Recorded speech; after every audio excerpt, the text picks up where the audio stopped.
Les constructeurs automobiles tentent toujours de nous intéresser à des événements spéciaux afin que notre perception de l'automobile soit améliorée. J'ai jamais compris l'histoire. C'est pas en nous faisant visiter, par exemple, je sais pas moi, un aquarium spécial qu'on va mieux aimer la voiture qui va tomber en morceaux après 6 ans. Peu importe. Cette fois-ci, c'est un constructeur suédois qui nous a invités dans la région de Seattle. En soi, il n'y a rien là, sauf que la première soirée, on a essayé de nous intéresser à des coutumes scandinaves parce qu'on était au solstice d'été. Puis dans ces pays scandinaves, c'est un événement spécial. On fait des danses, on salue le soleil, etc. Vous avez un paquet de journalistes qui étaient plus ou moins impressionnés ou intéressés, mais peu importe. Et ce modèle-là qu'on dévoile, c'est une première pour l'Amérique du Nord. Ça n'a jamais été vu. On va voir pourquoi ça va influencer un peu plus tard. Et là, on part. J'étais en compagnie de Luc Gagné, un collègue. Puis c'est moi qui... On navigue au fur et à mesure. Là, on change le modèle après un certain kilométrage. On change de conducteur. Et c'est moi qui conduis. Il faut dire que Yakima, c'est pas seulement une marque de porte-bagages, c'est aussi une ville. Puis là, on s'en va en direction de Yakima. Puis moi, on arrive à une intersection, puis j'ai dit à Luc, tout droit. Ça avait l'air, ça ressemblait à ça. Et à peu près quelques milles plus tard, on était aux États-Unis, c'était en milles, on arrive dans un camp militaire de l'armée américaine. Oups! Et là, il y a quelqu'un, un MP, une police militaire qui nous regarde. Puis on nous avait donné des casquettes d'une drôle de forme qui n'était pas tellement nord-américain, plus européen.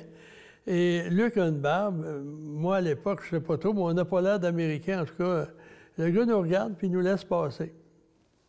Puis on est habitué souvent à aller dans des endroits comme ça, là, où on peut pas. Il nous donne une permission spéciale. Et là, après, je sais pas, moi, là, on n'a pas fait un demi-mille, qu'on se retrouve derrière un gros camion de l'armée américaine, plein de soldats, baïonnettes à la carabine, puis ils nous regardent, sont en tenue de combat. Puis là, on roule tranquillement. Ça n'essaye pas de le doubler, là, on peut avoir du trouble. Puis là, je regarde à ma gauche, on tire du mortier. À droite, il y a 3 ou 4 chars d'assaut qui roulent à pleine vitesse. Ils franchissent des obstacles. Puis là, en haut de nous autres, il y a un hélicoptère. Ça commence bien. Je suis certain que ce constructeur-là, il n'a pas organisé ça pour nous autres, là. C'était impossible. On était en plein exercice militaire. Il faut dire que Yakima, c'est une base militaire où on procède à des essais de différentes armes, là, selon les besoins. Puis là, on roule, puis je me dis, bon, ben, à un moment donné, on va arriver au bout de la route, mais on va peut-être quitter, puis on va sortir. Et Luc Gagné, c'est un photographe invétéré, puis on arrête souvent pour prendre des photos. Là, je disais à Luc, s'il vous plaît, arrête pas, parce qu'on va finir en prison, c'est certain. Puis là, je me disais, je sais pas, moi, on appelle les constructeurs, puis on dit, bon, ben là c'est Denis et Luc, on vient d'être arrêtés par la police militaire parce qu'on s'est embarqué dans une affaire où on n'a pas sa place. Et là, les gens continuent, mais ils nous laissent aller. On arrive à un autre endroit, on double des Hummers. On arrive à un autre endroit, là, il y a des soldats qui courent dans le champ à droite, puis qui se couchent par terre, puis là, ils tirent. Heureusement, ils ne tiraient pas sur nous autres. C'est un gros saut. J'avais hâte. On arrive au bout de la route, puis c'est comme un cul-de-sac. Il faut retourner. Puis, heureusement, il y avait des voitures de civils stationnées là. C'est probablement pour ça qu'on nous a laissé passer. Parce qu'à ce moment-là, ça doit être des gens qui travaillent à la base là, comme employés là, de l'armée américaine, mais des civils. On est retourné et très prudemment, on a descendu très lentement en suivant un autre véhicule militaire où il y avait un gars monté dans une tourelle qui nous regardait de façon assez peu sympathique. Puis il tourne la tourelle, puis là, il y avait une mitrailleuse de type 50 là, qui nous regardait. Là, j'espère qu'il n'y aura pas l'idée de se tromper de bouton. Mais ils nous ont laissé sortir. On est arrivé à la guérite, le même gars, puis là, il nous a salués, s'il vous plaît. Puis on est parti, mais j'avais-tu hâte qu'on sorte de là. Mais ça, c'est un des endroits. On a déjà été dans d'autres endroits où on n'avait pas d'affaires. Volontairement, cette fois-ci, c'est purement involontaire. Mais maintenant, quand je pense à Yakima, puis justement, l'autre jour à la télé, il parlait que c'est un endroit où on fait l'essai d'armes militaires, puis on parlait de fusées qu'on a envoyées en Ukraine pour combattre les Russes. C'est un gros camion, il y a quoi, 8 lance-fusées, Puis une fois arrivés, ils ont 1 minute pour lancer leur fusée. Sans ça, les Russes vont les détecter, puis ils vont les flinguer. Puis tu vois la fin, puis c'est une femme qui conduisait ça. C'était assez curieux.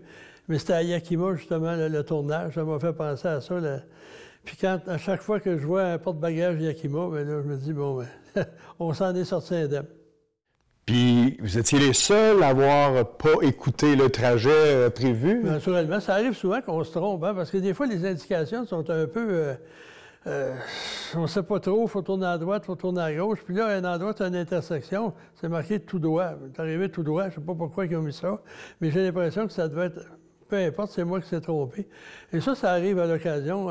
Je me souviens, un voyage de Lexus. Il y a une intersection qui est un peu ambivalente, puis moi, on a tourné à droite, puis après 60 000, ils disent première rue à droite, il n'y en a pas. On continue, il n'y en a pas. J'ai dit, je pense qu'on est dans le mauvais bord. on a fait demi-tour, puis on est retourné. Puis là, rencontré des Japonais qui étaient dans tous leurs états parce qu'ils pensaient, je ne sais pas, qu'on avait été enlevés par les extraterrestres ou on avait vendu l'auto à un concurrent.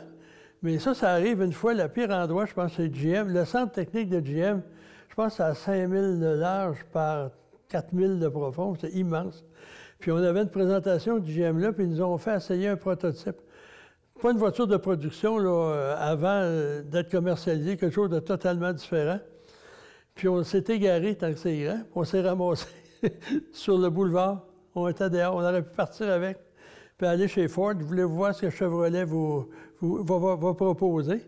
Ça, c'est la pire affaire. Quand tu te trompes quasiment dans un coin, un carré de maison, là, c'est un peu spécial.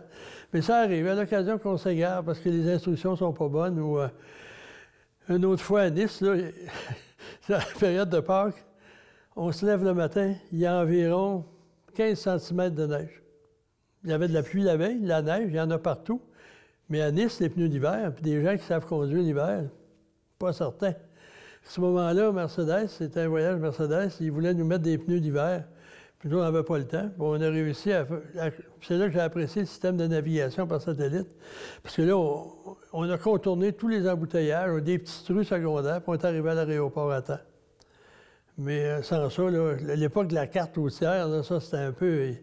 Ils nous en donnaient une, puis on regardait, puis des fois, je me souviens une fois chez Mercedes également, c'était une carte, puis ils ont photocopié la carte. Mais le rouge, ça ne se photocopie pas, puis le trajet est en rouge. Fait que là, on a tourné en rond pendant à peu près 1h30 avant d'arrêter de demander à quelqu'un. On s'en allait à Dingolfing en plus. Ça fait que ça arrive des fois qu'on se trompe.